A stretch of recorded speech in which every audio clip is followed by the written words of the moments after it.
All right. Hello, everyone. This is such a pleasure to be here with you today. I am Eve, the founder of Eveness. You will see my video bubble in a second. Hi there. I am so super excited to be in the Immersive Kind Gallery with our community, learning about virtual fashion. Too many words, I know, but we're going to dive into the topic, understanding what virtual fashion is, why it is such a hype today, who are the creators, innovators, designers, how they produce that magic, and what you can do to step into the field, whether it's virtual fashion, frontier technology, Web3, Metaverse, name it. First of all, I would like to say thank you. Thank you to our guests for Thank you for our guests for participating, but also thank you for our partners for hosting us today. So give a round of applause by clicking on letter C to the Immersive Kind Collective, Kadine James, who is the leader of the Immersive Kind and fantastic fashion leader, and to Simon, who is helping us here today, the founder of MaisonDAO, and everyone else from the Immersive Collective side. Also Spatial, Team Spatial, you're amazing. We love your spaces.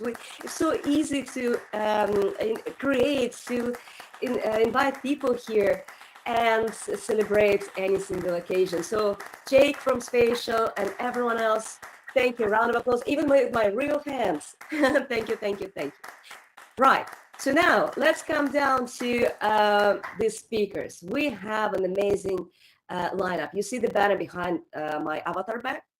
You see who are the leaders, who are the stars in the industry.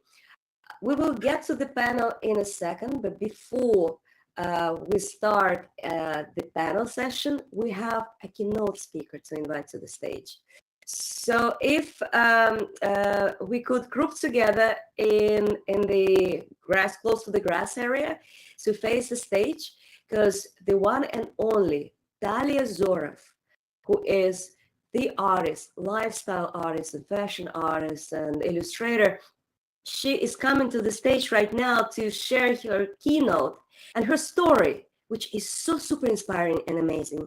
Give a round of applause to Talia Zoref, who is my inspiring magical star. Thank you very much, and I will take this wonderful person with me. Let's go in the back. Thank you. Hi everyone, so excited to be here. I'm just trying to turn my avatar while speaking, and it's a bit new for me, so I hope I'm okay. So let me just turn to face you guys, and I will start.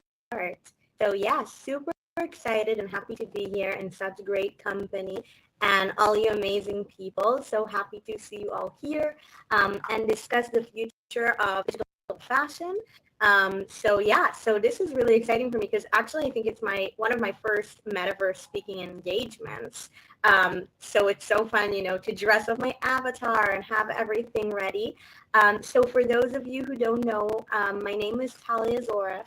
I am the founder and artist of Eyes of Fashion, the co-founder and artist, and I've been a fashion illustrator for the last 10 years. Got to sketch at all kinds of different fashion shows worldwide, live from the runway or backstage. And then COVID happened. Actually, just before COVID, I was in Paris Fashion Week sketching in different fashion shows, like the Chanel show. I was invited to sketch at the Fendi show. And then, all of a sudden I'm at home.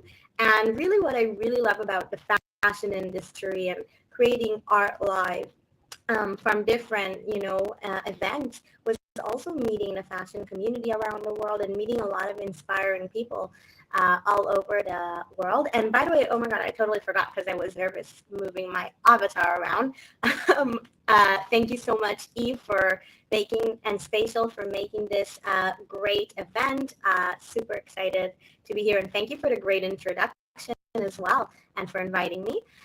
So as I said, I was kind of looking for, the next thing to go about, and stumbled upon the NFT community, which is, super innovative and exciting, and I heard about digital fashion and really, and kind of, drew me into this space. And I launched my generative collection, which is all about fashion illustrations. But since fashion is my background, we also wanted to make it something more and actually bring it to life. And it's called Eyes of Fashion. We're really excited because we were recently nominated for Best Fashion NFT at NFT NYC. So that was really amazing for us. Oh, thank you for the claps. And it's all about fashion illustration, so fashion, art, and women empowerment through education, which in our case is a lot of onboarding designers to Web3 and creating their digital collections and just bringing them into the space, and especially female designers. So this is really amazing. But also, I think our focus is, so usually I actually have my eyes background, which the art is inspired by the contrast between the fun, creative, colorful fashion industry that I still love, and I think this is what is going to really be even more in digital fashion, because why do we need digital fashion these days? It's because, first of all, we don't have a race, a gender, a height, and so does Eyes of Fashion. It's a fictional character. But also because really you can go and explore fashion into new dimensions where, you don't have to wear something that is practical or real. You can really be whatever you want. If it is boots with fire or have wings or whatever you want into fashion.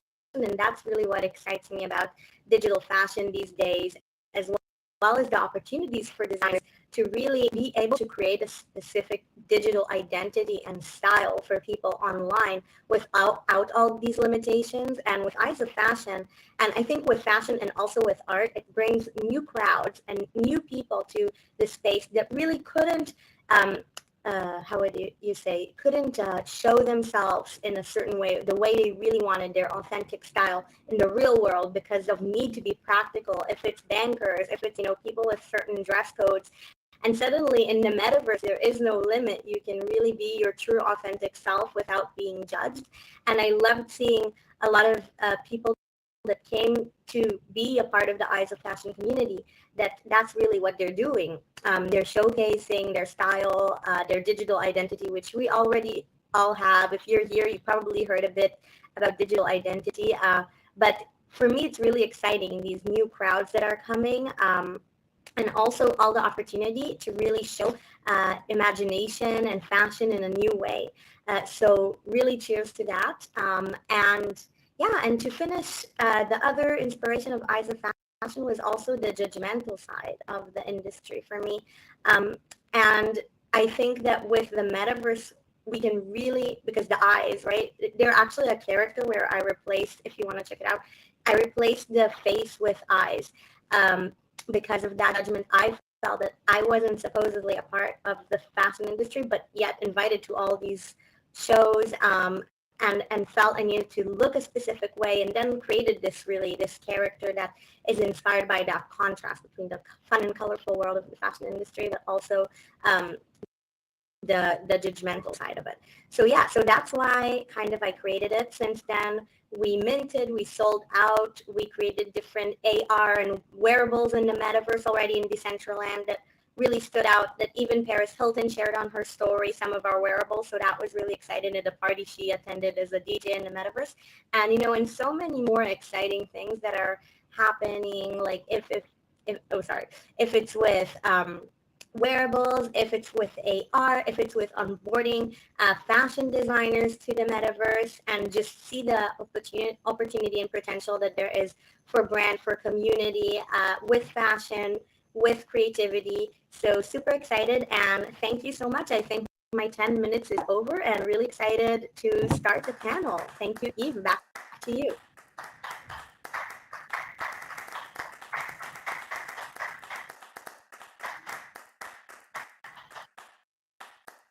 Thank you, everyone. Wow. That was super awesome. Thank you so much, Talia, for sharing your story and your journey to a very successful creation engagements. And congratulations on all the results achieved. We just started, right? So please enjoy. I see also some of you are changing the outfits, showing the virtual collections that they've got. I am not sure who it is in that green and blue outfit in the back, but it looks super epic, dope, as I can say. Every one of you put an effort into creating your identity.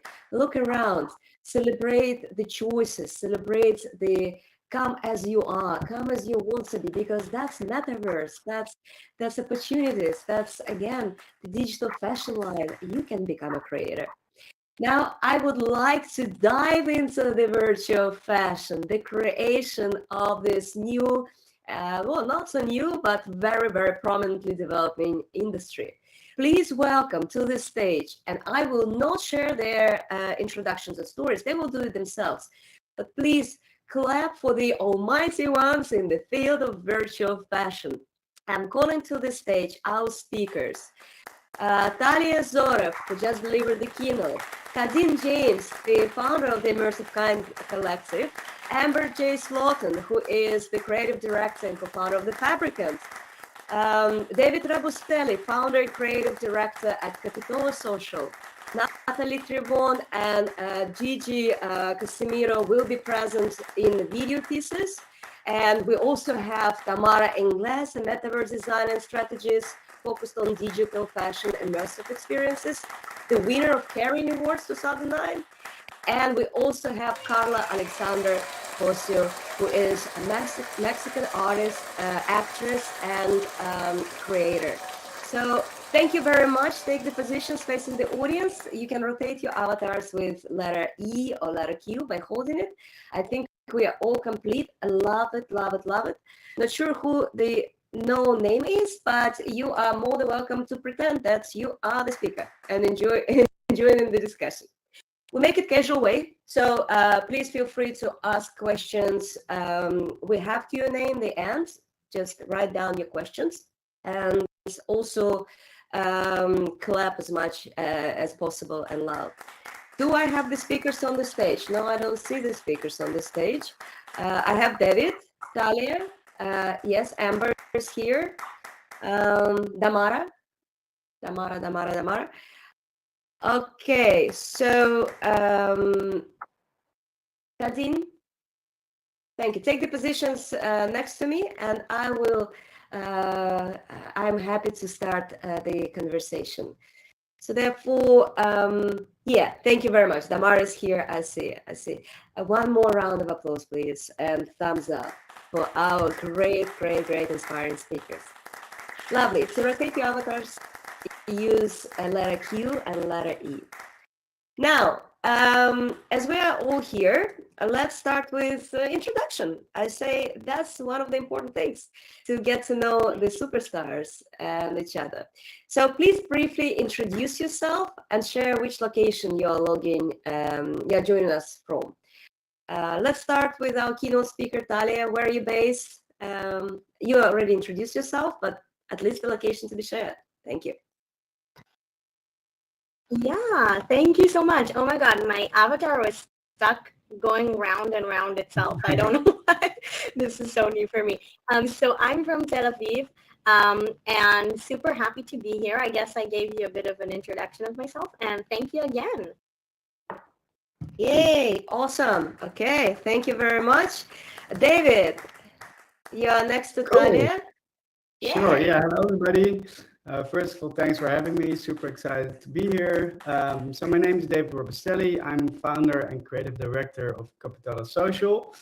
I'm joining from Amsterdam, the Netherlands, where my office is based. Capitola.Social is a digital studio. We have a strong focus on virtual fashion, and we help brands to navigate the metaverse space and to understand the possibilities of connecting with their audience on a highly immersive level. And one of our main techniques we use for that is augmented reality. So awesome. Great being here. Yeah, fantastic. This is super inspiring to have you here. I see Amber as well in the audience. Hi, Amber. Could you please introduce yourself and share where you're logging in from? Hey, everybody. Can you hear me? Yes. Amazing. Yay, tech is working. Yeah, so my name is Amber. I'm joining from Amsterdam. I'm co-founder and creative director of the Fabricant, and we are at the digital-only fashion house, creating clothing that is always digital and never, ever physical. Look at that.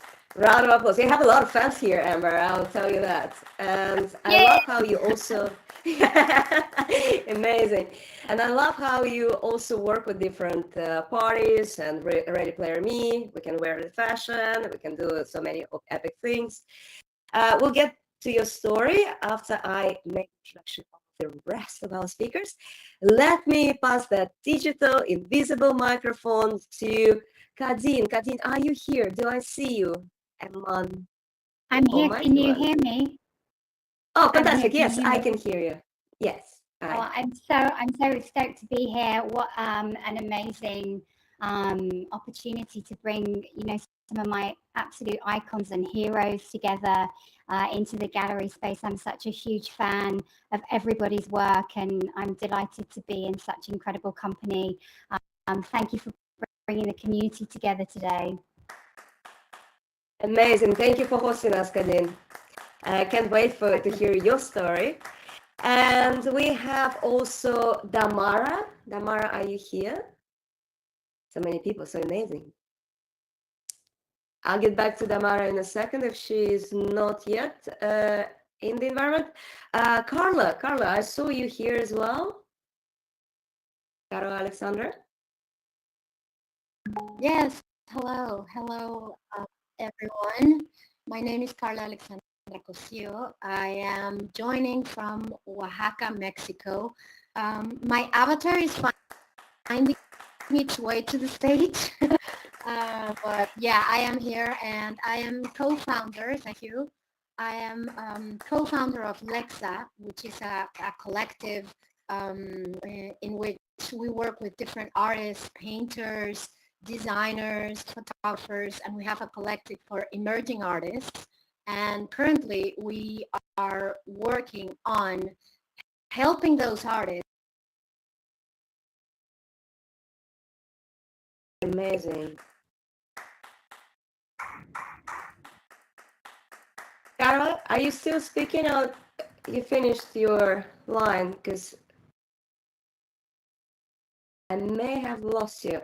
All right, I will let some of our speakers to refresh the pages.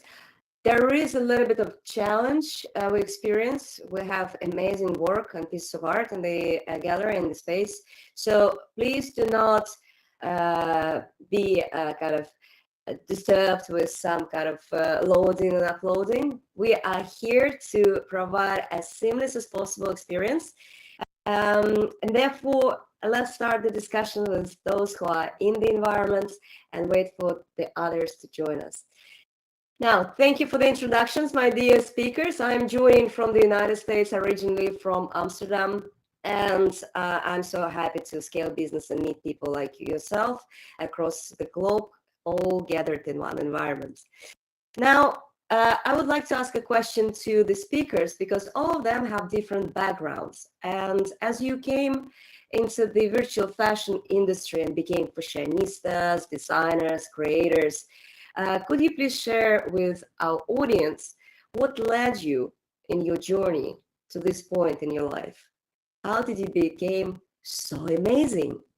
Let me start with David, and then we'll continue with every other speaker answering that same question. Thank you very much, David. The floor is yours. Sure. Yeah. Cool. Yeah. So basically, I come from a gaming development background. We started creating branded Facebook games about 10 years ago.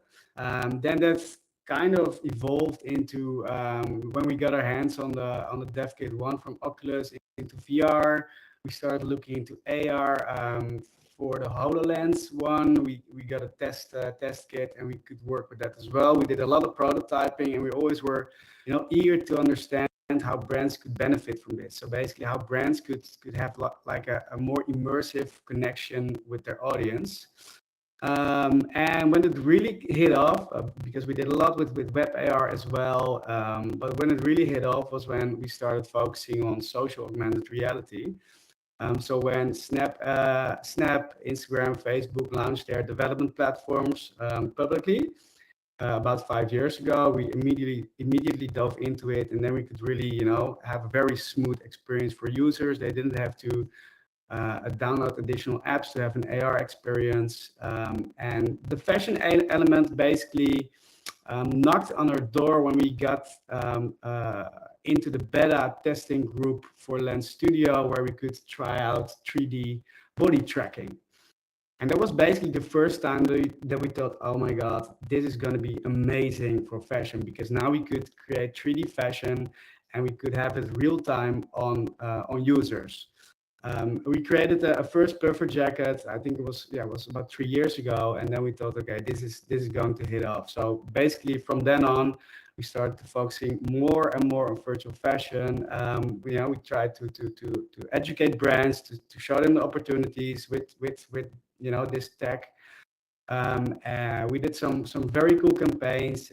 One for Tommy Hilfiger, where there was also like a shop involved, where you could basically shop within AR. You could try it on, and you could buy it. And now that's evolving more and more into several spaces where you can wear fashion virtually. And I think also from a perspective where you have very, very amazingly crafted virtual fashion as NFTs. I really believe that AR is a feature which gives it a little bit of an extra utility. So that's where we are focusing on, and I think it's going to be only better and better within the year. So I'm very excited to see where it goes. Full support on this one. Really cool, exciting indeed. Kadine, what do you think? Or what would you like to share about your story and your journey so far to this point in life? Yeah, so I love David's work. I'm such a super fan, and I had the pleasure of wearing the crispy puffer jacket. Love the collection that you put out for Tommy Hilfiger. So big fangirl here. I've spent a lot of my career working at the intersection of 3D and art and fashion and tech, and I was involved in the immersive shopping experience with Pokemon and Charlie Cohen, also with Damara, working to bring digital fashion onto avatars. I set up my own studio, the Immersive Kind, and our collective 6 years ago now, bringing together 3D artists and crypto fashion designers and creators, and really thinking about ways that we could build a community and foster new ideas about how we can show up in virtual worlds and spaces and experience fashion in new ways. And then in addition to that, I've also been creating my own wearables and NFT collections, working with some incredible artists and creators. We've dropped collections in Decentraland. We've just opened this gallery, which is a 60,000 square foot piece of virtual architecture, where we're hosting NFT artists and crypto fashion designers and creators. And my journey has been, through art and, looking towards new ways of using technology to create fashion, and love everybody's work here today. It's a huge honor to be a part of this community and making history as we are today, bringing the community together in these virtual worlds and spaces. Wow, thank you, Kadine. What a rock star you are. Amazing. Everyone clap, clap, clap, clap, clap all together. Very loud and proud. Awesome. Thank you very much. Catch the images, post on your social media, share with love, tag all the speakers, and that's how we bring attention to their work even more. Now, Amber, you are amazing at what you do. Tell me your story. Tell us your story. What led you to this point in life and to also start the Fabricant? Thank you. Yeah, it's been a while. It's been a journey, I have to say. I think my fascination has always been with gaming and virtual worlds. So as a kid, I mean, I'm a millennial, so I'm in between worlds. Like I grew up in a physical reality, but when I grew up, more and more computers started coming along, and I could sort of experience what digital worlds would be, let's say. So I started exploring those, and I always was a very big fan of gaming. You know, as a kid, I used to be like spend hours and hours in The Sims dressing characters and creating, virtual identities. And I always felt like that was really freeing to me, in exploring who I was, let's say, and to exploring what was my style. And this reflected back on me in the real world, which was very interesting. And I always had the fascination with identity. So I went into fashion school because I felt like that was the best place to explore that. But I realized that fashion is extremely pollutive, and that's also what we've learned there. It's like so many brands are still creating clothing, and it's not adding anything to the world. It's just creating more waste. And I felt like that was not my place to go into the world to create more clothes for us to create more piles of waste with. So then I thought back on my youth and digital spaces and what that meant, and especially the future becoming more digital anyway. I felt like that was the right direction to take, and that's how in 2018 we started the Fabricant after I graduated with a digital collection in 2016, which was absolutely insane. Like a lot of people called me like, you're absolutely crazy for doing that, because a lot of people didn't know that it would be a thing, right? And that it would become something. And I think that's the beauty of this space. It's growing so much, and there's so many people joining the movement. It's no longer just a single funny thing, but it's actually becoming a movement. And we are now here, all of us presenting as an avatar, talking to each other. Like, who expected that? So I feel like, in a way, that is kind of where the future is going more. And right now it's still kind of a gimmicky experience, but it's getting there, and it's becoming better and better. And what I'm wearing today is it's one of the looks that we co-created together with World of Women. So it's their collection, an NFT project, and we really believe in NFT projects, PFP projects. So the collaboration was actually amazing. Super happy that we're working together with them. And I see some more people wearing the looks, so that's amazing. You can just grab them out of the library. They're all the way at the end. And I love the way people are styling these looks. It's insane. And more of this to come. We're releasing our own couture line very soon, so that's really exciting. But yeah, I think digital fashion is here, and it's here to stay. So I'm super excited to be here with all of you discussing this, because I love all of your work.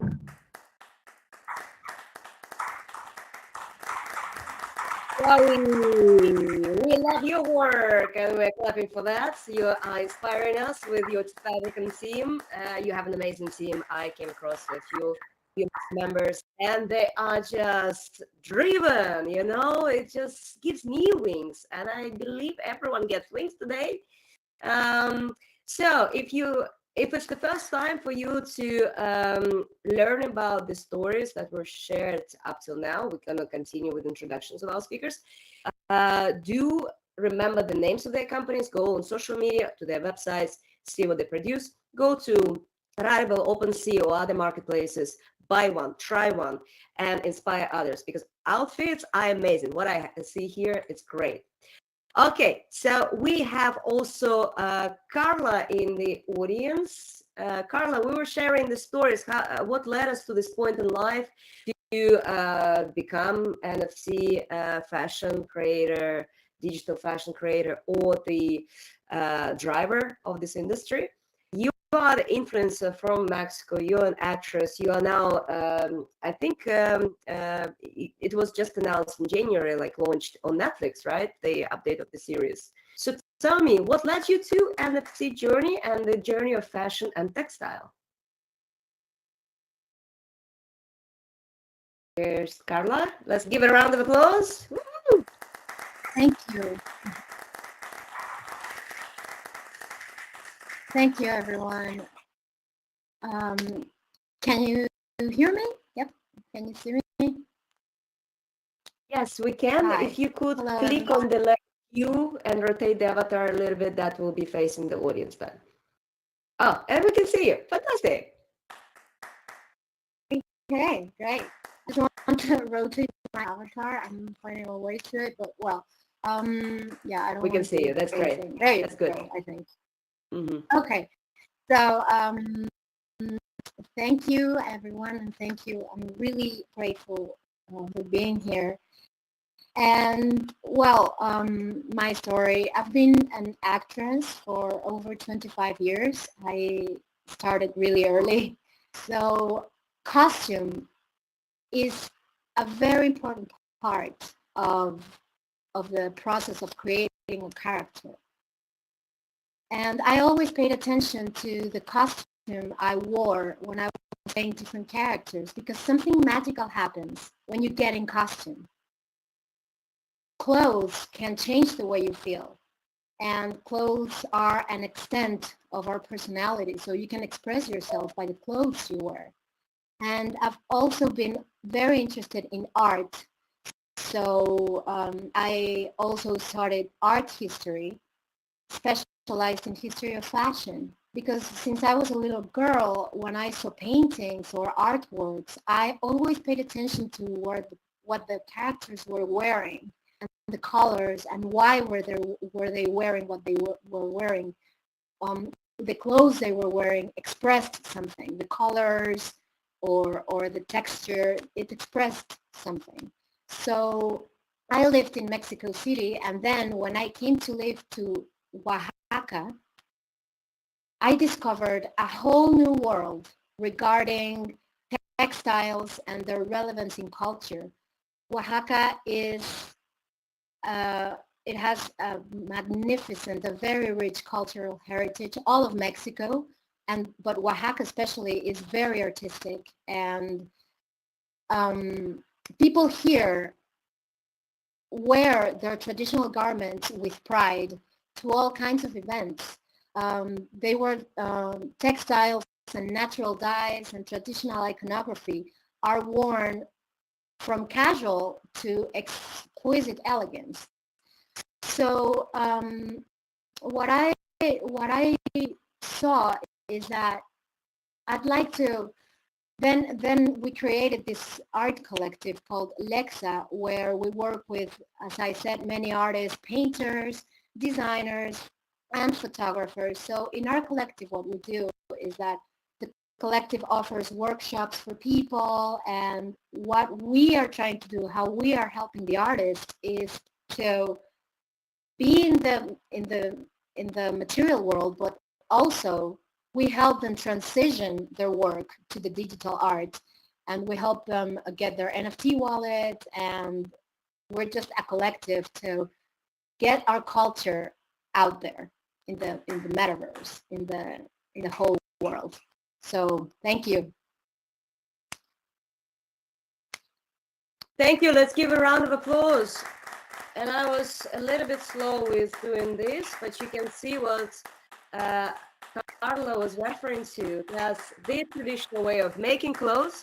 We're taking it to the next level, making digital, but also this new industry can create opportunities for the traditional weavers and creators and producers to find a chance in life, because it's so hard nowadays if you are not technically technology savvy, innovative, and so on. It's hard to be present in the modern world.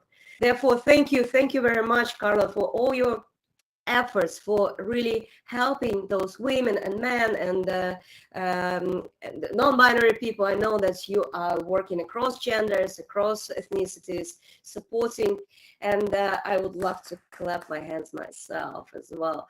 Okay, thank you very much. I am looking for Damara, are you with us now? I know there's a little bit of delay in performance. Do we have? Okay, once Damara is here, I will give her the chance to introduce herself. She's an amazing artist. I saw her work, I was so inspired by, and she is, for a reason, the winner of Kering Awards 2019. She produced something incredible. Now, while we are waiting on fashion industry to become prominent and bring us more money and more fashion, let's talk about it. Let's discuss why it is the hype. I've been talking to so many people, they couldn't understand, why are you interested in this? It's just another dot-com crisis, it's gonna explode. Who needs that new avatar t-shirt? And then you see the other ones, the movement ones, the moving ones, the creative ones, are saying, we need not only one virtual t-shirt, we need so many. Then the question is, why do we need it? And diving deeper into that discussion, I would like to address a question to our speakers. Let's discuss why virtual fashion is becoming that big, huge thing. What is the state of the industry and key challenges and opportunities that you see? I would love to start with Kadine, and then we'll move into the presentations of other speakers. Kadine, so what are the challenges, opportunities, and why is that becoming a thing? Thank you.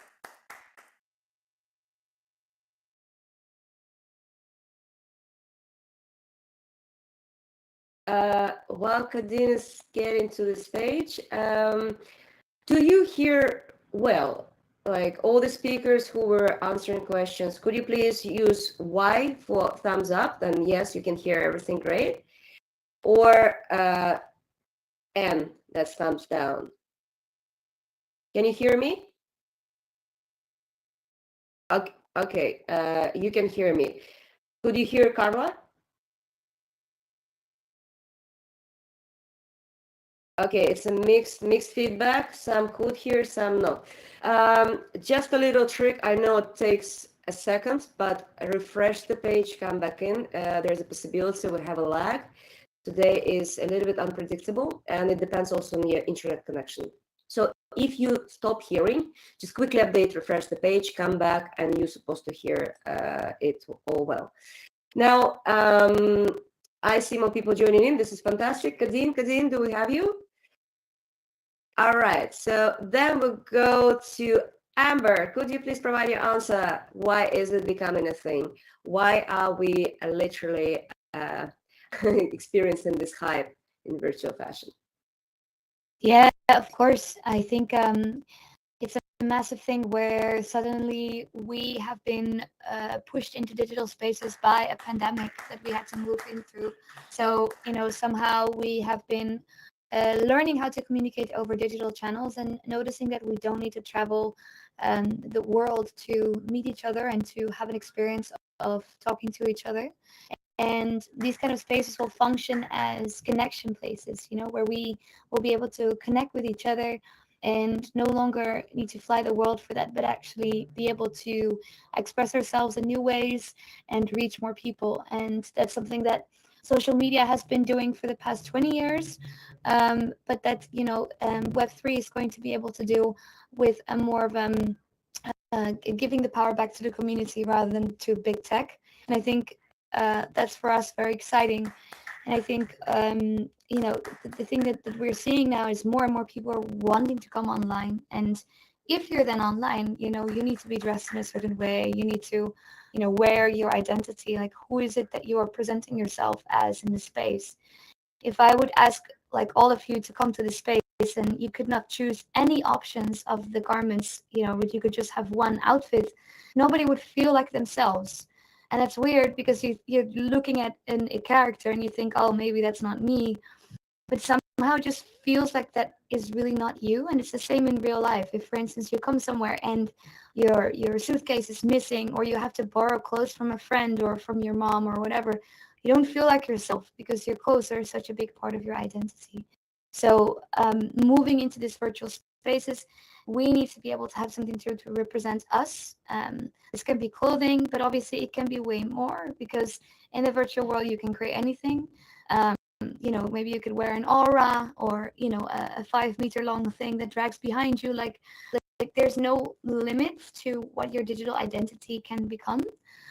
Maybe your identity is even the space around you, right, that you're decorating. So yeah, there's so many exciting things to still discover.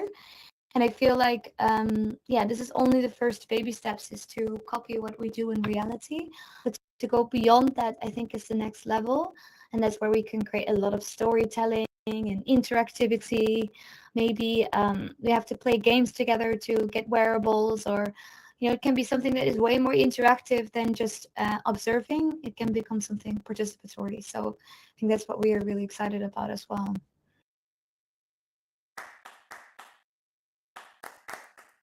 All right, clap, clap, clap, clap, clap, clap. Thank you, Amber. I'm excited about this as well. And I'm also excited to give a chance to Talia to answer to this question. And mixing things.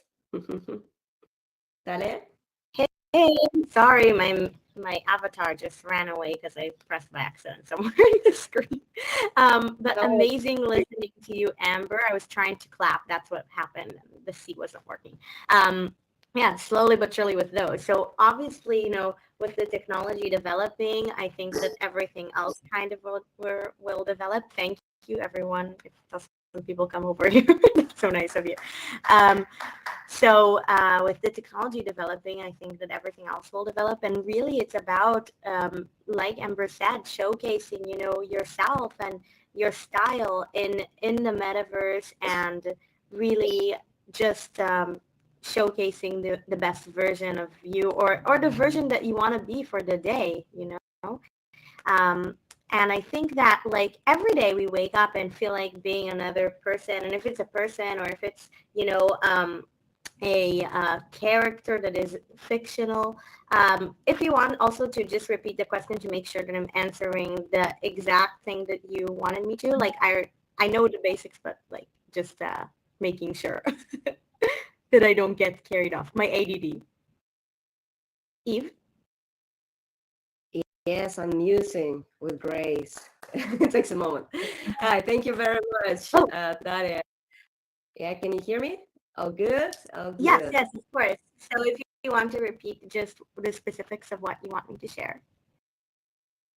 Yes, the question was, as we are discussing virtual fashion today, what is the state of the industry as you see it, and the challenges and opportunities? Yeah, of course. From your perspective. Yeah, 100%. It's just my ADD trying to play with my character while I speak. So I started answering and then kind of got lost. So yeah, I think that, like I said, the challenges are definitely the technology and getting people kind of to, use this technology. And also, I think we're all so early, like adapting and being here, in the metaverse and taking part in these events. And I think that the more, it advances, like the amazing collaboration, even this one. Applauses to Fabricant, the Fabricant and World of Women. I was at the launch event, so this is super exciting to be here and actually use it after NFT NYC. And the more kind of, and I remember also seeing it, like trying it on the Samsung there, and it was really amazing. And I think the more that we kind of practice and see, and the more that the technology develops, and I'm pretty sure, and I really believe it will, because this is really just the beginning, and we can really express ourselves more with ease, that will really give us the opportunity. But there are a lot of challenges with not everyone. I mean, I think today we're at a point that every brand already kind of almost took this, like, these first baby steps into the metaverse with different collaborations that we saw, if it's with Louis Vuitton just launching their NFT, or with Gucci that did so many amazing little kind of stepping stones into this field of digital fashion, and so many other brands. And I think that every brand already knows they need to be there, but the challenge really, I think, is to get more people maybe to really understand and realize what it is. But it is the future. Like, for me, it's so clear, like, to see that this is the way to showcase yourself, because already each of us really has this digital identity on social media, and this is just the next step. So I think that, yeah, so that's definitely an opportunity and a challenge in itself. But, and also for, I think, explaining, to investors, like how to do it. It just like, we're all very visual creatures. So on the one hand, yes, today you can see it as a video game, but then again, just to forward the message, and I really appreciate, like, I'm thinking about, Amber doing this since 2018, and for her it was clear since then. So just seeing where we are today is just seeing how she pursued her vision, and the Fabricant is just amazing these days. Like, like after the event in New York, you just see how many people are already there, already doing it with their amazing collaborations. So I think that it's just the evolution, and yeah, and I think that's it. Like, it's a challenge and opportunity, like everything new. So let's jump in the water, right? Well, thank you, Talia. Yeah, absolutely. Let's jump in water. I would love that. It's so hot outside, and but you're making my day. So much energy, and this is hot. The heat I love. So I would like to give the digital microphone to pass to David to answer to the same question. What is the state of the industry as you see it? Not only VR, but mostly AR perspective as you specialize in it. Key challenges and opportunities? Yeah, sure. Yeah. So first of all, I think why it's a thing now has everything to do with how technology is evolving and how it's being implemented in people's lives more and more. For my perspective, it's specifically interesting to see how the camera gets smarter and smarter. Everyone has a smartphone. Your camera can track your body, and based on that, we can have more realistic experiences for users, which is a very important thing. Obviously, the more realistic, the better the experiences for the end user. For now, I think one of the biggest challenges is the onboarding of people. Having them to try out any experience in any virtual world or in AR, or just interacting with virtual pieces.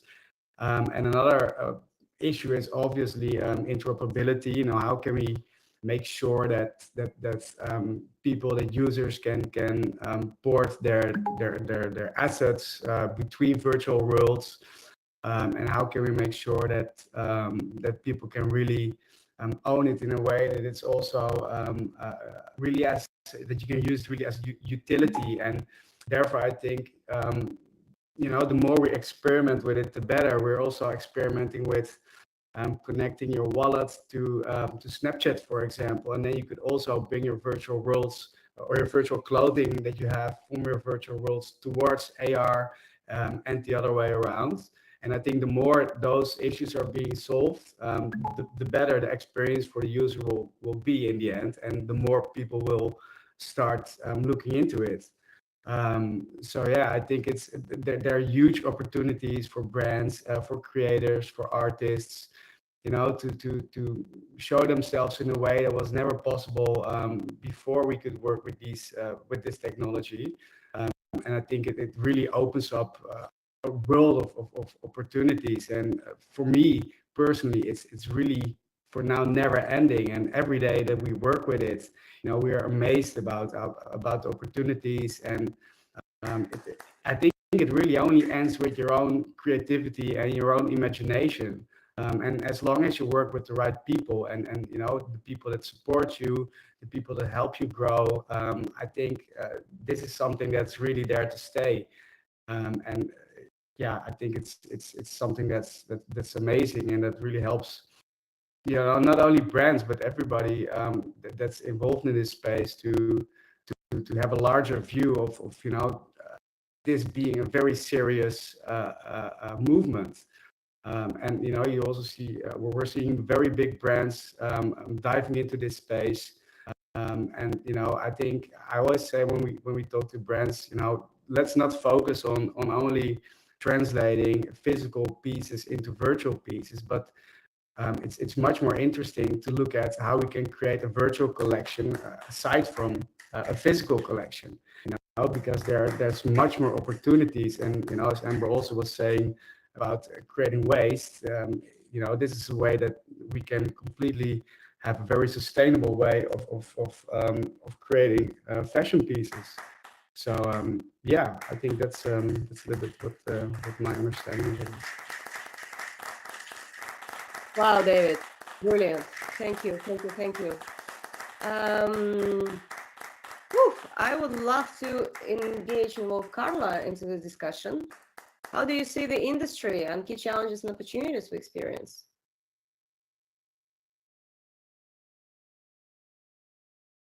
Sure, thank you.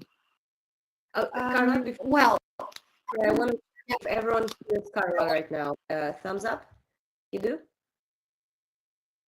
do you hear me? I can. Some people don't. Good. I will ask if you don't hear Carla, quickly refresh. It just helps to adjust the audio levels. We are also recording. If you miss, for some reason, you missed the answer, you can find it in the video that is being broadcasted and will stay online. Thank you, Carla. The microphone is yours. Thank you.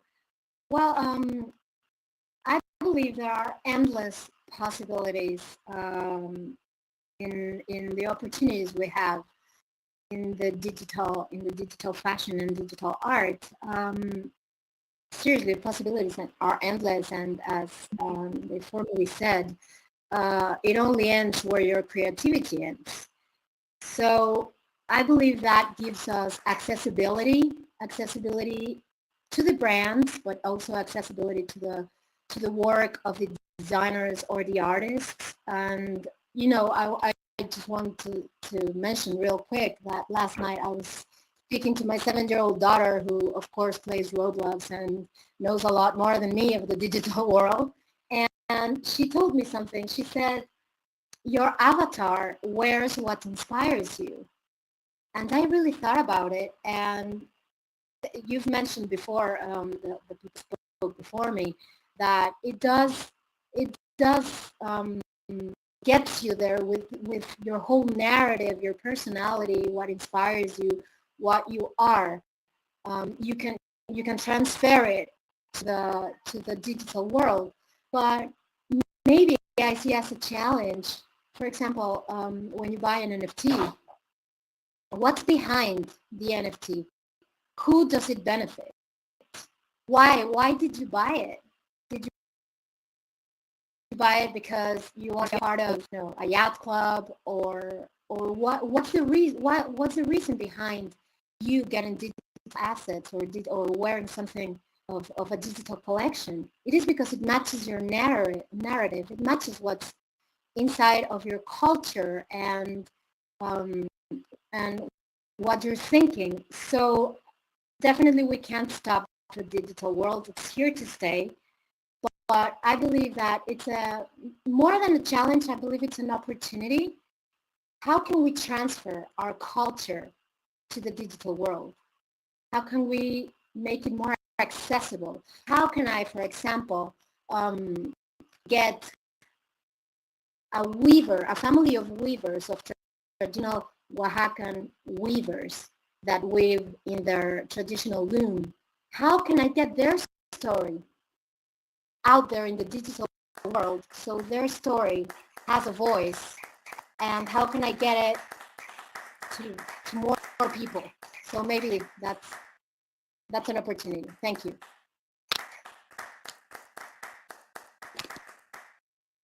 Well, culture and Metaverse or fashion or any other application is such an important pillar of all of that. Gives me goosebumps, and especially when you apply artificial intelligence, the storytelling, it becomes incredible. So therefore, thank you for bringing this aspect. I will add a photo of Oaxacan ladies in a moment, so you see what Carol was referring to. But I see Damara. Damara, let's try. Could you please quickly introduce yourself, where you're logging in from, and answer to the question how you see the industry, challenges and opportunities in the virtual fashion from your perspective. Damara is very... Absolutely. Okay, thank you. Hello, everyone. It's such a pleasure to be here today. I've been having some challenges to be able to connect to this talk, but I've been able to listen to a little bit of what the other speakers were saying. I'm very, very excited to be here today, and this is the peak of what digital fashion is all about, is having, like-minded digital natives in Web3 spaces, really showcasing their sense of style and their sense of identity.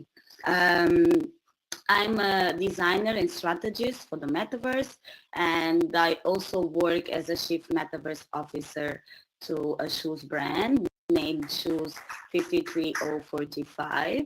And in my practice, I focus a lot on intersectional digitization, which is basically making sense of my own identity as a Black, African, and queer woman in the Metaverse and in the diaspora. I truly believe that the Metaverse is an evolution, right? It's meant to be an evolutionary step to how humans interact with each other. So in this new layer of interaction, it's very important that we create strategies and protocols that make sure that any layers of discrimination that exist in the real world are not materialized within the Metaverse. When it comes to specific challenges of the industry, sorry, can you repeat the question?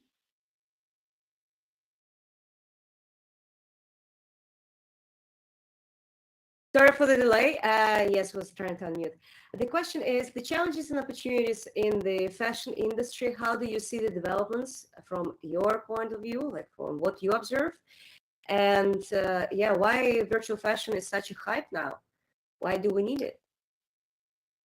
Yes, I think that digital fashion is a very, very relevant part and field of the fashion industry, because as digital native, speaking in my own personal experience as a digital native, I always lived in between two worlds, the physical and the digital. And as I grow up and the digital world becomes more and more of a crucial part of our everyday lives, then I also see my spectrum of interaction with the digital becoming more and more relevant, right? Or I feel a bigger need to be able to express myself digitally and to wear digital fashion as well. Another point of view I think that really connects with the challenges of the fashion industry, specifically talking about physical fashion, that has to do with sustainability, with pollution, with modern slavery, with all of the different issues that the fashion industry has in the not the blockchain, in the supply chain, right? So I think that digital fashion really offers a solution, especially when it comes to sustainability and sustainability in digital stages. For example, I always say that the main point of digital fashion for me is that as digital citizens, we are able to explore and express our identities digitally without further environmental waste and without further impact to the climate. So it's just thinking about how technology can improve our connection with nature and with the world around us. Thank you very much for your answer, Damara, and I am so very excited to have you with us now here. I put some assets on the walls, so to match the story of Carla, who answered about the original production of textile in Oaxaca. You can see the wonderful patterns. You don't see it in the fashion industry yet, but may I inspire the Fabricant team, Kadine, David, Talia, Damara, every one of you to really, well, replicate something from the culture, make it a collection that is relevant to the spirit of Mexico, which is amazing. Also, I would love to give a chance to Kadine, if Kadine is here to answer the question. She has a live production at this moment, so she'll be coming and going. If not, are you here? Oh, Simon, could you please answer to the question on behalf of the Immersive Kind Collective about the challenges, opportunities that you see in the industry. Sure, obviously. Kadine had something that she had to attend right away, right? So she asked me to help a bit with that. So yeah, definitely, I see a lot of opportunities, challenges as well regarding the future of fashion in the metaverse, digital fashion, and this industry in particular. One of the opportunities I see is that it's one of the best times in in history that people will be able to express their identity to the fullest extent by creating different personas, because we have to agree that people don't want to have only one identity, but mostly it's about having few or more identities depending on the social context you are presenting. So you would have a different social identity for a, I don't know, work conference, and a different one for your friends when you are playing online games together. So it will always be important to have means to express this digital identity. And for this, digital fashion and avatars combined are basically this core key to differentiate between you and other users. So I think that's a great opportunity because it's only growing. The amount of people entering the metaverse, the amount of brands entering the metaverse and presenting their own solutions, and obviously independent designers who, for me, are super important and big part of MaisonDAO and Immersive kind collective is exactly to help independent designers to produce these collections and release them. And that's where I see the big benefit and opportunity for metaverse fashion and this industry. And we can add obviously that the amount of players, right, globally is rising.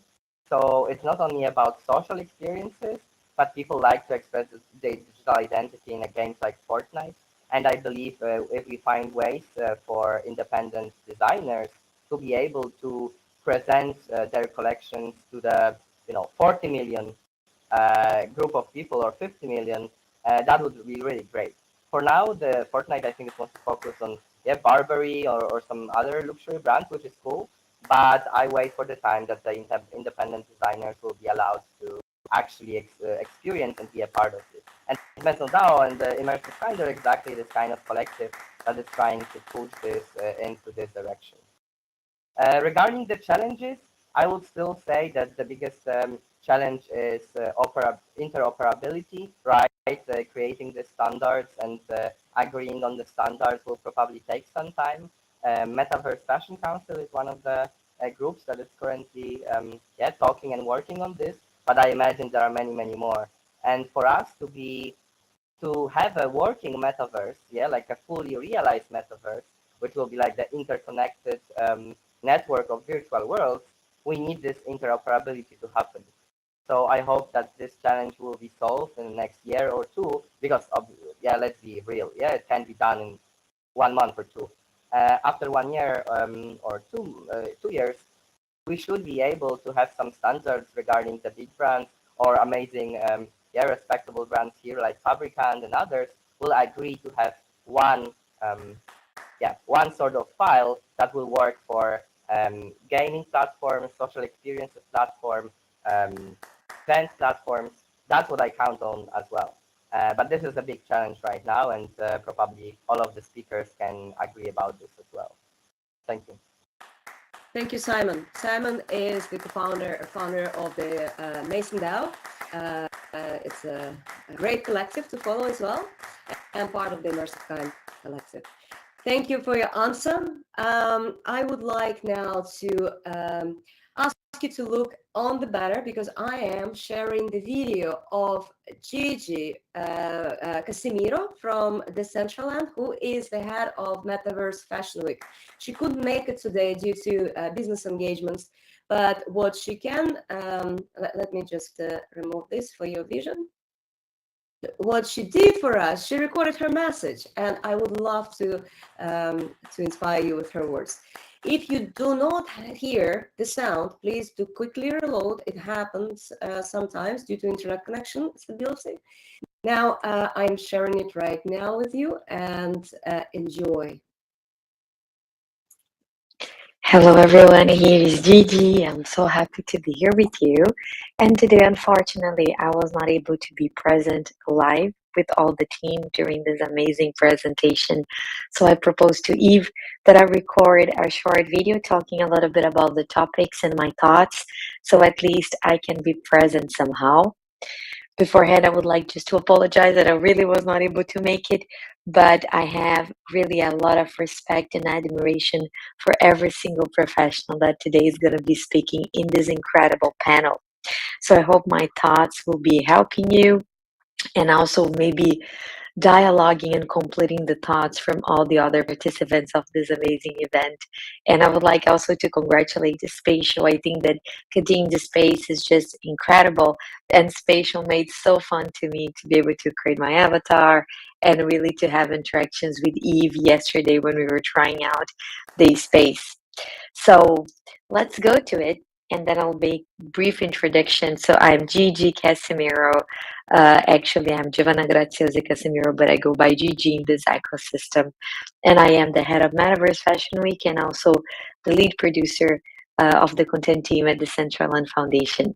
I'm super happy to be here today because I think it's an opportunity for us to discuss the digital fashion, but also why and if this is so relevant right now, especially because we're coming from a very critical moment where we see a lot of questioning in the air, especially because of the actual circumstances of the NFT market. But I think we together will be able to discuss a lot of things.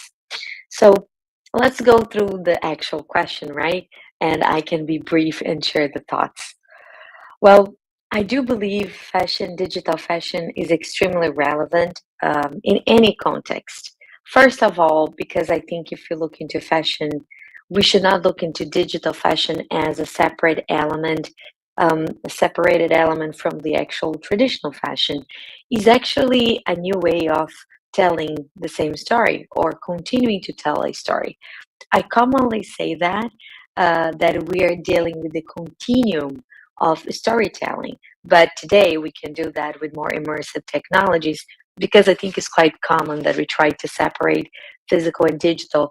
And when you think about bringing that discussion mainstream, those are ideologies or thoughts that make it even more complicated when actually it's very simple. We, as humankind, would love to be immersed in fantasy, in stories. We are gifted with a brain that allows us to dream and to tell stories oral, but they become visual in our brains.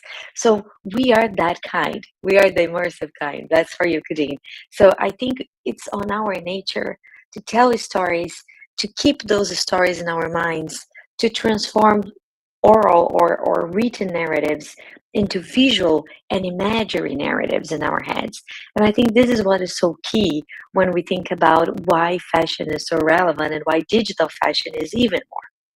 The truth is, the fashion itself is an object that I think has been studied for so long because it is such an amazing thing. Fashion is a tool of transformation, of representation, even is a tool of segregation sometimes. So it is such an incredible creative tool that has been appropriated in different ways in society. And I think that's what is quite impressive, how fashion transformed through time and assumed different shapes, responsibilities, forms, right?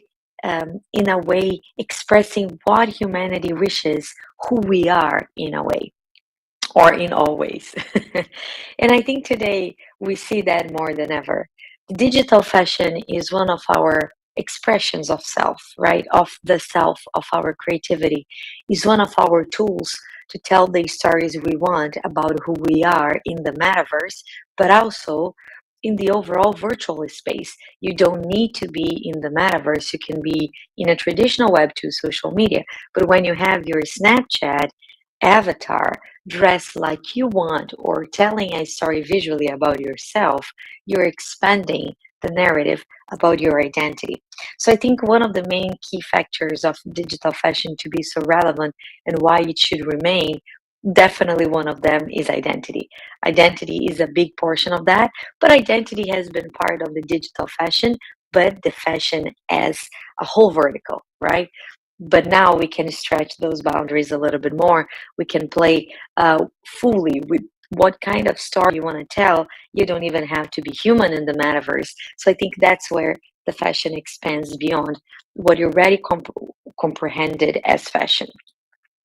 But digital fashion brings other very key elements that are not just about how we dress, how we address ourselves, how we self-express. I think it's about changing the culture and the mindset, because digital fashion is part of a new culture and economy, and I would even say politics. My PhD is very political.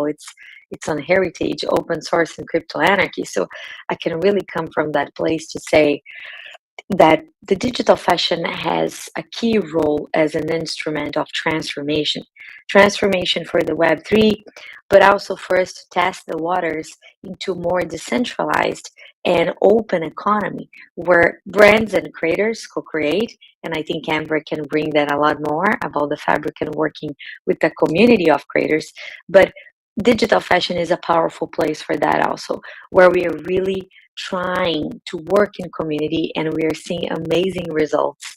And also we're testing waters into different systems where creators can co-create, but also share the wealth, share the actual profit, and they are rewarded within the blockchain fairly, right?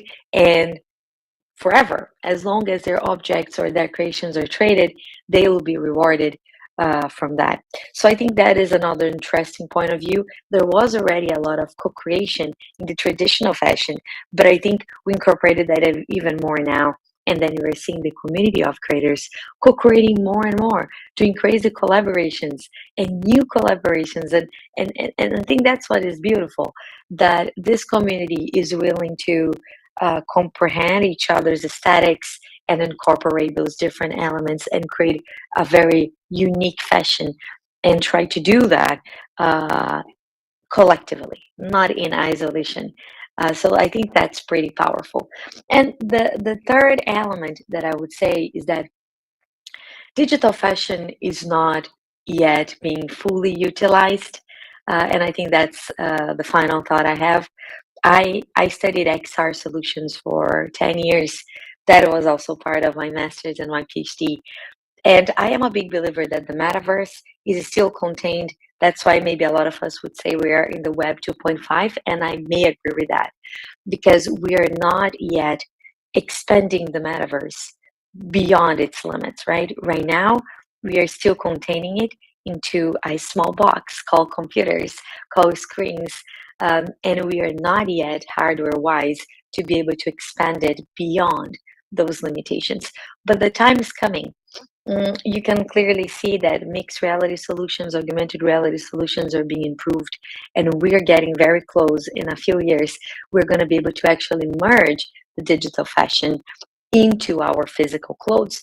And that will be a key moment for digital fashion, because that will be when we'll be able to actually prove that an NFT, for example, that is actually a piece of your digital wardrobe, is a bridge between your identity and the physical and the digital, and we'll be able to have such a huge value also as an asset that you collect, because it's going to be a functional value in the physical space. Imagine your clothes will be completed by this new layer of digital clothing, and you'll be really an animated, incredibly fantastic being in the physical space. That time will come. And until then, I think we're going to be able to test with a lot of augmented reality apps that are trying to figure that out. But when the moment of mixed reality merges to our physical world, we're going to really be lucky to see the metaverse unlocking itself and all of us to the physical space in just one unique reality. Those are my thoughts. I hope you had a little bit of enlightenment from whatever I can share. And I'm sure now you're going to have a lot of fun, if you didn't already, with these amazing speakers. And thank you once again for the opportunity, Eve, and the whole community in this space. I'm honored. Lots of good energy, and hope to see you soon.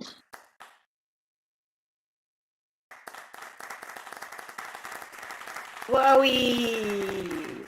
Yeah, jump. That's a space bar if you want to try that, because I think Gigi definitely deserves for her engagement with us so she can make it in physical form.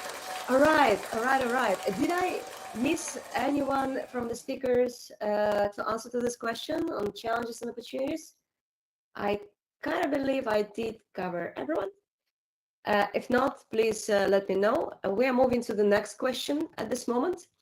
And the question is, if you look at the brands actively moving into the virtual fashion scene, who are they? And what are their, as I call, dope use cases that inspired you? Amber, I'm passing this invisible microphone to you. Could you please do the honors of answering first? Thank you. Sure. Of course. I think there's a lot of things happening in the space, which is something that we really haven't seen before, especially you wouldn't think of this 2 years ago, right? I think a lot of people are finding new, interesting ways of engaging with the space, which I think it really should come from a place of honesty and a place of authenticity. So I feel like fashion has a lot to learn in that aspect. But I feel like some brands who are digitally native, like for instance Artifact, are doing really cool stuff by releasing the avatars for their creators community to create stuff, which is insane, right? I feel like that is something that we also really embody with the Fabricant. We've always given away our files for free for people to use and to create their own creations with. And this has been super exciting to see people using our garments and creating their own visuals, which is just something that I could have never imagined, and which has really taken our stuff to the next level. But yeah, so that's, I think Artifact has a great example of really engaging their community and empowering them. And I think another great example of the more traditional brands is for instance Gucci, who is trying a lot of different things and trying a lot of different ways of interacting with the space, creating their own NFT art gallery, which I think is pretty cool for them to do it from an authentic place.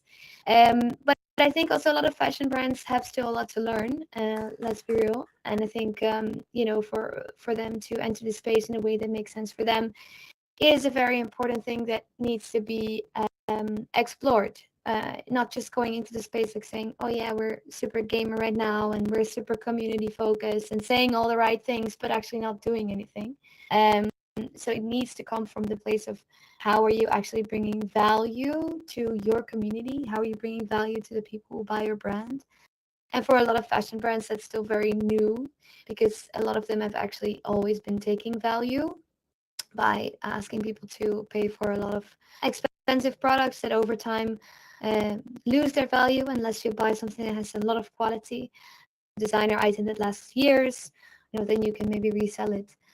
But I feel like now there's so much more opportunity to have a direct connection to the people who are wearing your products, and they can actually also start co-creating with you and be a part of your brand. Like imagine, that's really what Web3 is about. Imagine buying a Louis Vuitton bag that immediately holds you wearing, like holds you having a share into the company, so that when the company does well, you also get a stake of that. And I think that is really what Web3 is about. If the project is working well, you also get benefits from that instead of it just being the people up top benefiting from all of the stuff. So yeah, that's kind of what we're trying to build as a fashion label that creates that. And I think, well, Artifact is a great example, and I think more to come hopefully very soon.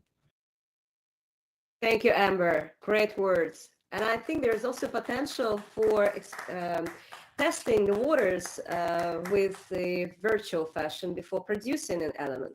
If someone buys, there is a hype for buying that particular NFC, you can be sure you want to replicate it as a physical item, but you do it consciously without, with sustainable approach, right? Without really damaging the environment and the people and the effort.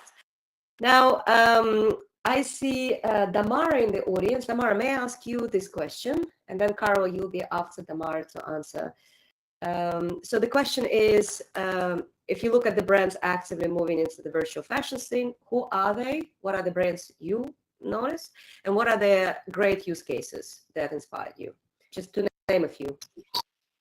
Yes, I think there are so many, let's say, analog, traditional luxury fashion brands creating such a huge impact in this space. Brands like Balenciaga, of course, Gucci, that is always looking for, the thing that I think that Gucci does very well is that they always look for key players inside the metaverse, inside, the world of designing filters or the world of creating immersive experiences, and they collaborate directly with those creatives. So they are able to permeate this space in a, let's say, authentic way, in a way that feels natural to the niche audience that already occupies this space. I work as a chief metaverse officer for a shoes brand that is Shoes 53045. And I absolutely love the practice behind our last campaign that was our cyberpunk drop. And I am particularly passionate about this drop. First, because we collaborated with Futures Factory, that is a sneakers, specific sneakers specialized NFT platform. So it's great to connect directly with this kind of audience. Also because we really do believe that when it comes to NFTs and the metaverse, utility is freedom. So if I buy a pair of shoes in real life, I'm able to travel with them. If I buy the same pair of shoes and it's a digital counterpart, I want to be able to wear these shoes in as many places as possible. So we collaborated with Ready Player Me. We also have the shoes as a filter on Instagram and as a filter on Snapchat. So the audience can really wear it across the metaverse.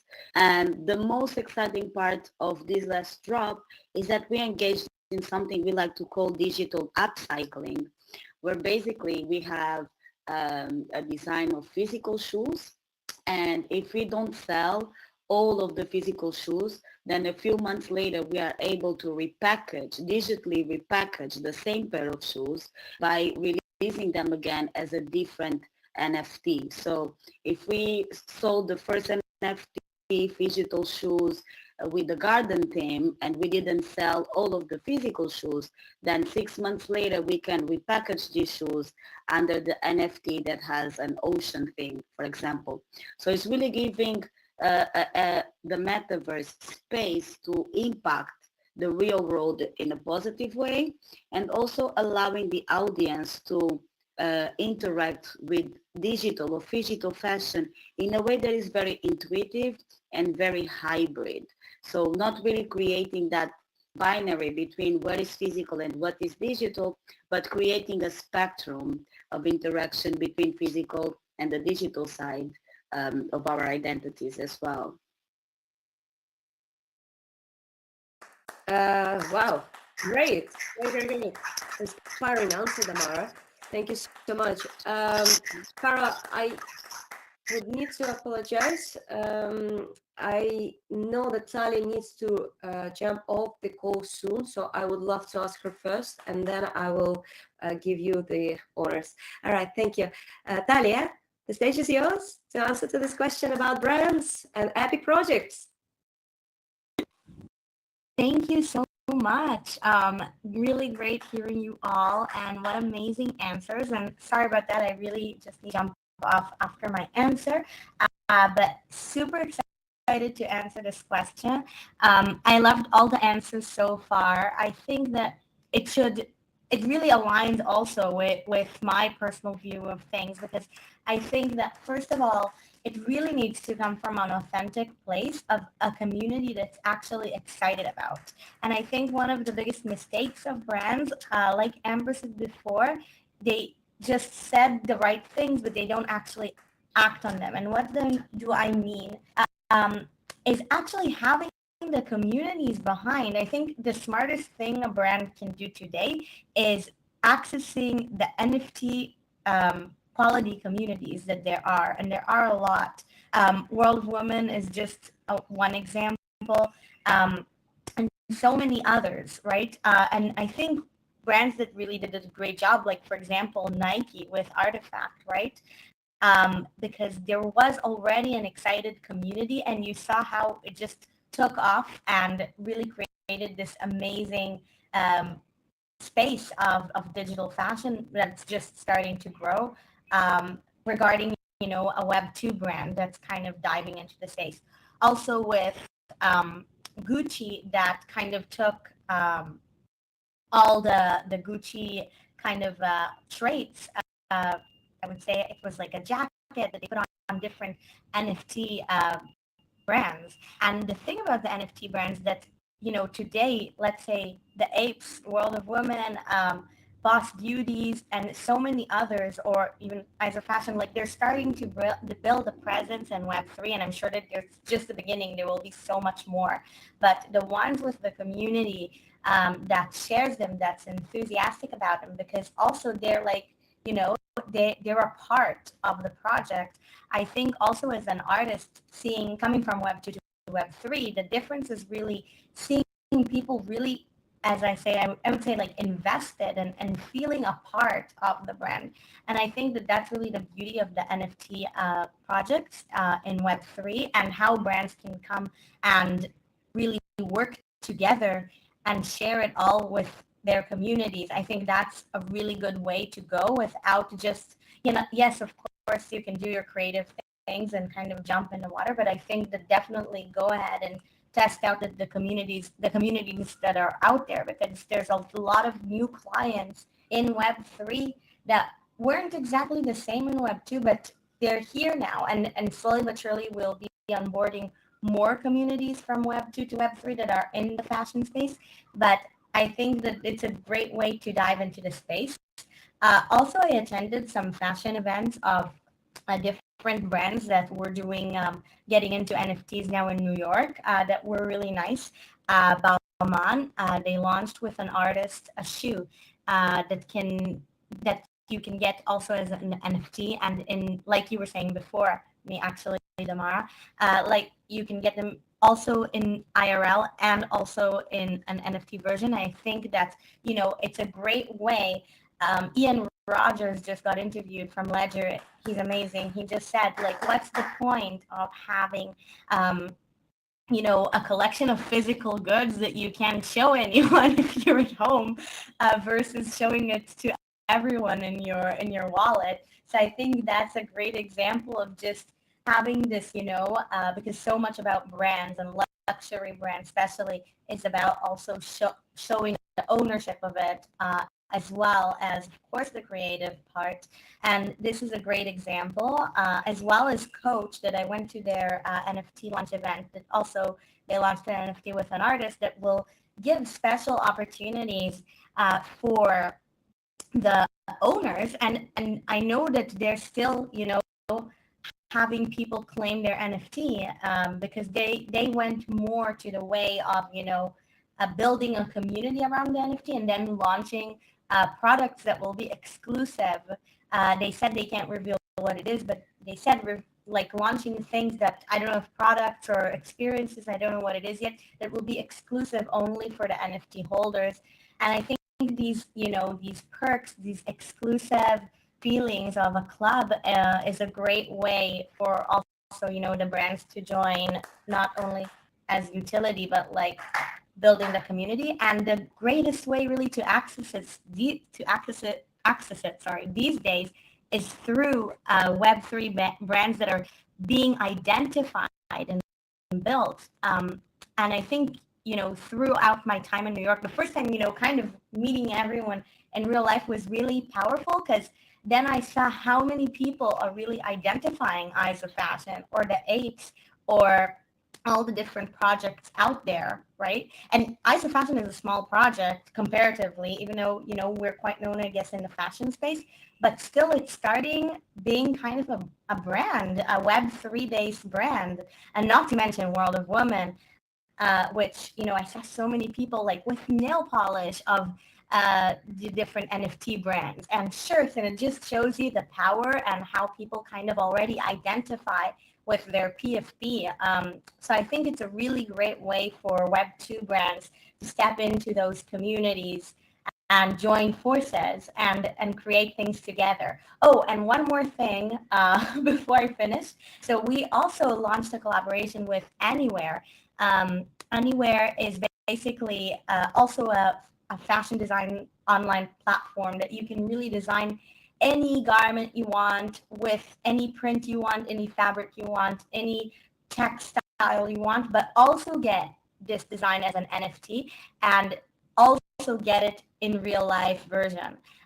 So I'm really excited about that we're doing, and also about Rebecca Minkoff's and Mavion's collaboration that's happening in minting this week. If you guys heard of it, that Rebecca Minkoff, you know, a really known Web 2 fashion designer that kind of already had her stepping stone into Web 3, being one of the first designers to speak about digital fashion, is launching, you know, 55 NFTs this week with Mavion, that 5 out of them are going to get the digital purse and invitations to fashion shows and New York Fashion Week.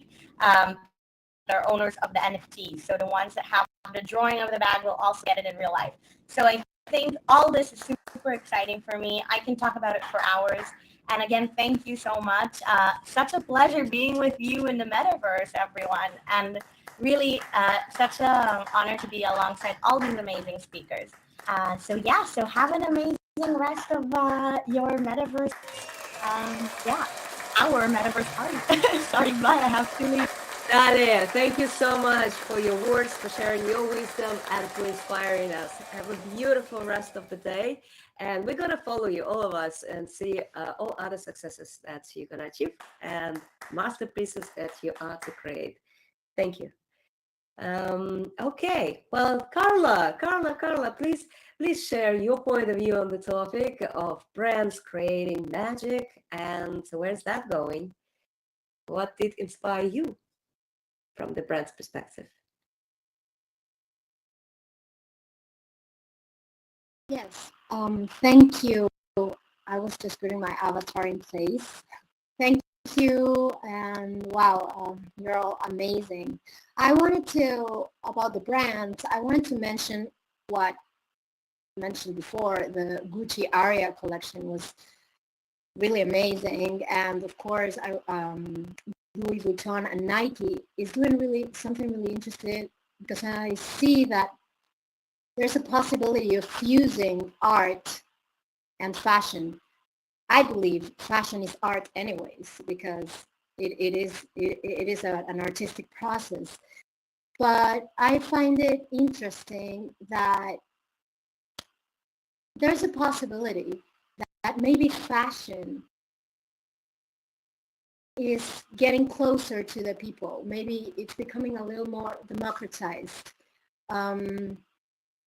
They make it a bit more accessible for everyone, so it's not unreachable. And I find that really interesting. And I find also what I find interesting is to find inspiration, because brands are also sharing their creative process of how they got to the digital collection. So I find that really inspiring. And us personally in our collective, we're focusing on that, on sharing our artistic process and getting it out there for everyone, so we can all share and make a bigger community of people who are inspired by fashion and by art. And so I believe that's really important. And also I believe what brands are also doing is fashion is becoming, of course, in the digital world, more sustainable. There is an awareness growing about the planet and about sustainable fashion. So I also believe that's very important, what brands are doing. And me personally with my brand and the digital collection I'm working on, is that I want to share the stories. I want to go back to this, because I believe that it's really important as brands, or I mean, I speak personally of mine, Lexa. I will find, or I will search the way to empower the people behind the brand and empower the people behind the product. So it's all a sustainable chain. And that's what we're looking for as a collective. And also, I do see that awareness of the brands, of bringing people together, making a community, making a statement of sustainability for the planet and for the future. So I believe, I spoke about Nike and Gucci and of course Balenciaga, and I really hope it gets bigger and bigger so we can all become more aware and also more connected and inspire each other. Thank you. Absolutely, this is truth, exact truth. All right, same question goes to David. David, what do you think about brands and their... Yeah. So I think we have seen a lot of big fashion brands like already mentioned, Balenciaga releasing Fortnite skins, Ralph Lauren releasing a full collection on Sandbox, Nike entering the space with their crypto kicks. So we're seeing a lot of brands doing quite cool things. What I personally also like is how some brands can really reach completely new audience by collaborating with artists and realizing virtual designs which would have never been possible if it were a physical item. And this is something that really works also for fairly traditional brands. Like we did a case with Hogan, which is quite a traditional shoe brand, and they collaborated with 5 digital artists and created 5. Each artist realized or designed one version of their main shoe, and those were so extremely engaging, and they released them together with Exclusible. They did an auction, and the nice thing was that on top of this NFT, which was basically an animated version of the artist's design, we also created an AR experience of it. So it's quite interesting to see how those brands, they go from being a very traditional brands to now have this virtual asset which people can own and they can engage with it on a very high level. So I think it's very interesting to see how brands, through these collaborations, can enter the Web3 space in a very useful way for both the brands as the audience. I do think that one of the difficult things, which I also heard here earlier, is really adding actual value instead of creating one-offs. That's always a difficult thing. Some brands really want to jump in the space very quickly by just creating a cool design. But I think the challenge really is creating something that lasts longer. Like also Nike is doing with their crypto kicks, doing some kind of earn to play asset or something that keeps it interesting during a longer time, and that also keeps the community engaged. So I think that's always something very interesting to explore as a brand, to really see how we can keep the community engaged and really, give them really value for what they're basically paying for, or for the assets that they own. So that's something that's very interesting to look into, and I find it personally very interesting to think about that strategy myself, and to see how we can help brands to really reach that higher level of engagement during a longer period for their campaigns and for their products. So that's from my part. Thank you, David. Thank you very much for your answer. Simon, what would you add to this on behalf of the Immersive Kind Collective? Unless Kadine join us? I don't think so. At least I don't see. I think, I don't see Kadine anywhere. So I can still answer. Can you just rephrase the question? Sure. It's about the brands that are experimenting with virtual fashion, and what are the great examples that you see? Maybe one brand that really caught your attention doing something in virtual fashion, Metaverse, and so on. Sure.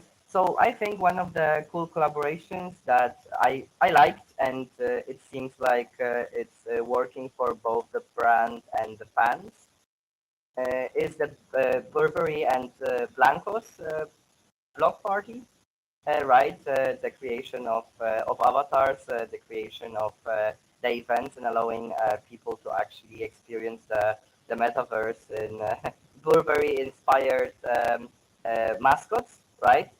Maybe it's not fully digital fashion, but it's still about avatars and expressing digital identity. And I really liked how they went on about this. I also really appreciate the Blancos project. So it's really inspiring and great to see that they could have a collaboration with such a big brand as Burberry.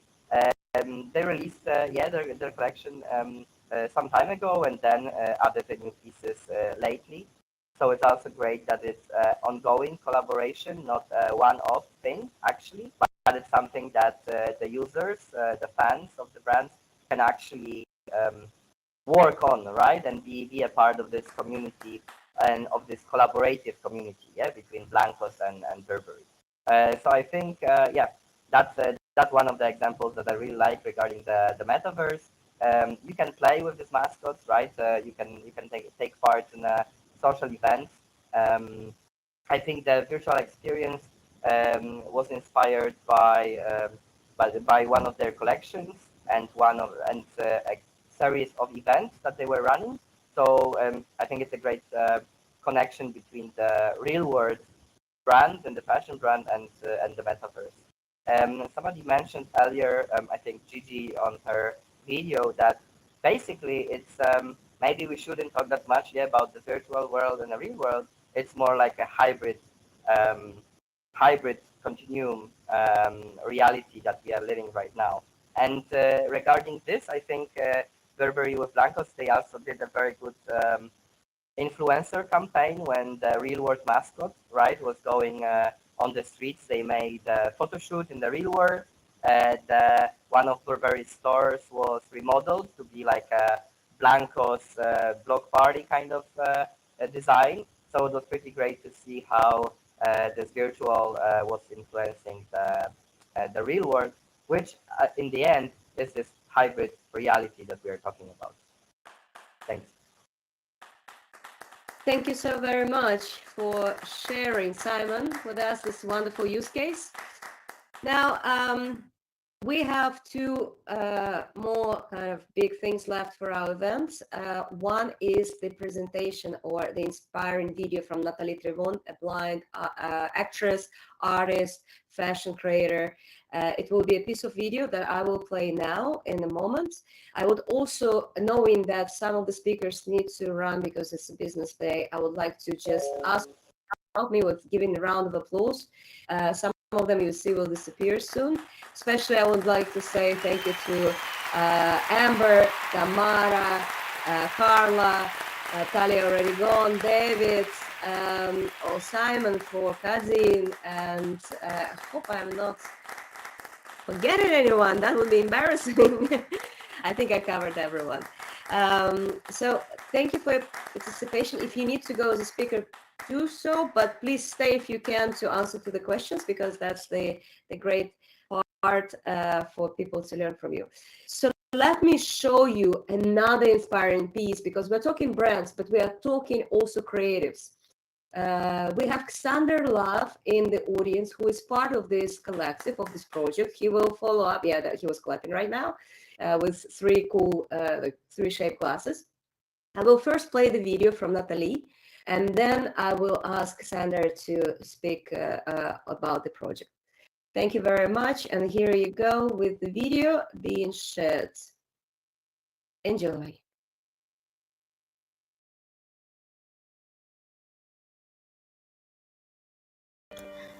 The Nesta dress is super special to me just because I think going into it, I was really excited about designing something and being able to show kind of my creativity and how my brain works and what I imagine without being able to see. But as I really started to think about this dress and what it would mean for not only me but my community, the possibilities started to open up. I was just like, you know what? This is more than just about fashion. This is about community and legacy and moving forward, because as I've mentioned time and time again, I don't see enough people with disabilities, specifically blind individuals, being represented in media. And I definitely don't see any disabled brides or bridesmaids or anything like that. And so I thought it was super important for me to show up for my community and say, hey, yes, we get married, and yes, we want the perfect dress, and yes, we're here, and we're going to continue to be here until you start to listen to us and make sure that we're seen as well.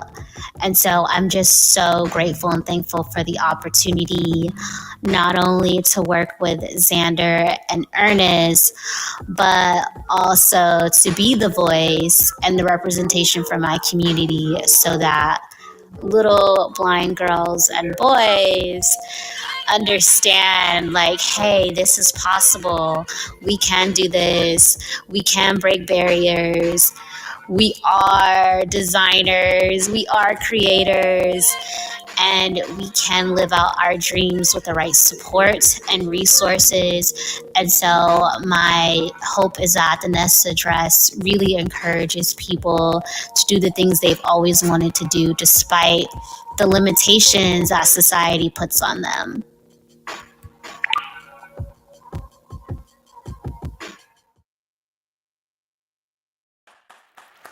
So this, every time I watch it or I talk to Natalie, this gets me. There is music playing. Apologies for that. It was on my end. So with the beat, I wanted to say that it always gets me, because we speak of people and we call them people with disabilities in a certain way, saying like, oh, poor you have this and this. And actually not that. Disability is an ability. It's a superpower. And I believe that people with special superpowers, they see the world differently. They can integrate into the world the way they feel it, they touch it, they see it, they move in that. And they create their own reality. We're not talking virtual reality. You notice that Natalie is not here with us just because Metaverse is super hard for people with blindness to operate in, but it needs to be developed and needs to be adjusted to the extent of everyone being able to access and being able to feel and being present in this new virtual world we're creating. So next to me, Xander, who will brief you a little bit on the project, because he was the powerhouse behind it. Xander, the floor is yours.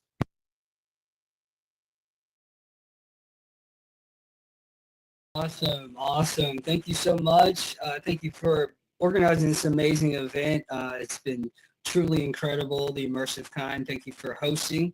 The space is also incredible. The Nesta dress has really, truly been a dream project for me to collaborate with. Not only has it, shaped new paradigms in the NFT space and the fashion industry.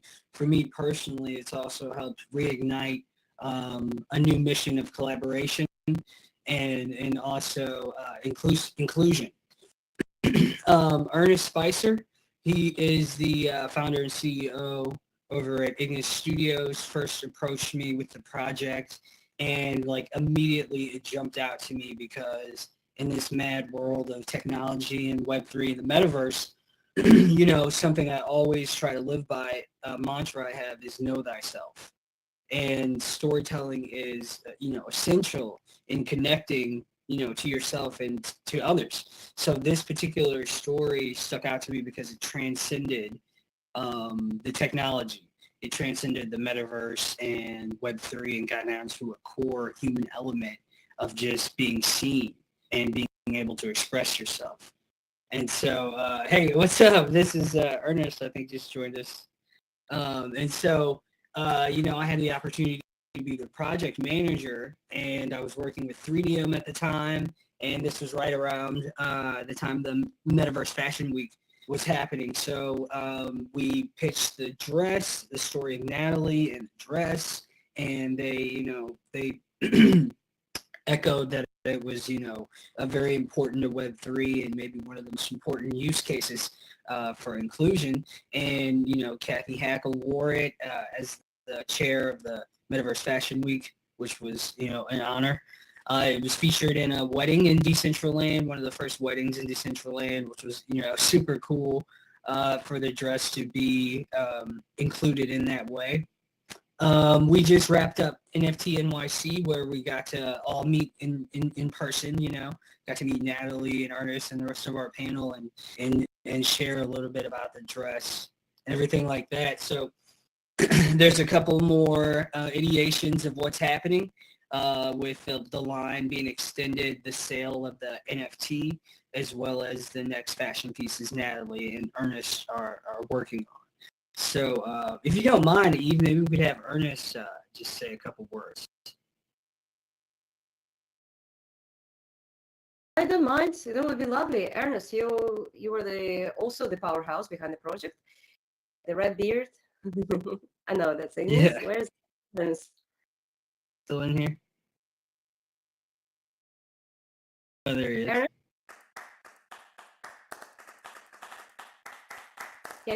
There is a button on mute in the lower left corner in case I Yeah.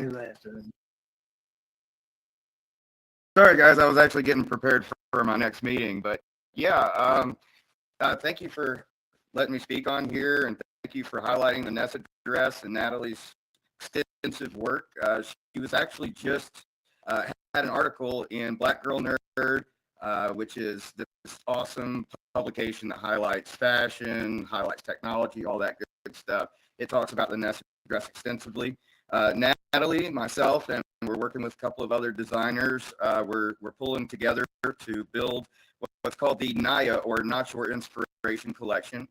Natalie is an inspiration to me because she's just this amazing entertainer, dancer, just brilliant mind. And one thing that when we first started working together last year, she says, I don't want to be people's inspiration for being blind and walking across the street. I want to inspire people for being an amazing professional in the field I want to work in. So that's what's bringing our next line. Hopefully we'll be releasing it at the Fashion for Everyone show in Nashville with Victoria over at Unhidden Clothing, and we have a couple of other designers for some other pieces later down the road for spring. But yeah, thanks for letting me speak, and you guys, you got an awesome thing going here. Thank you. Thank you, Ernst. Thank you, Xander. Yeah, they are creators, innovators, and follow them. They just spoke at NFC NYC, and you can see them at big events. So influencers in the audience, woohoo! Awesome.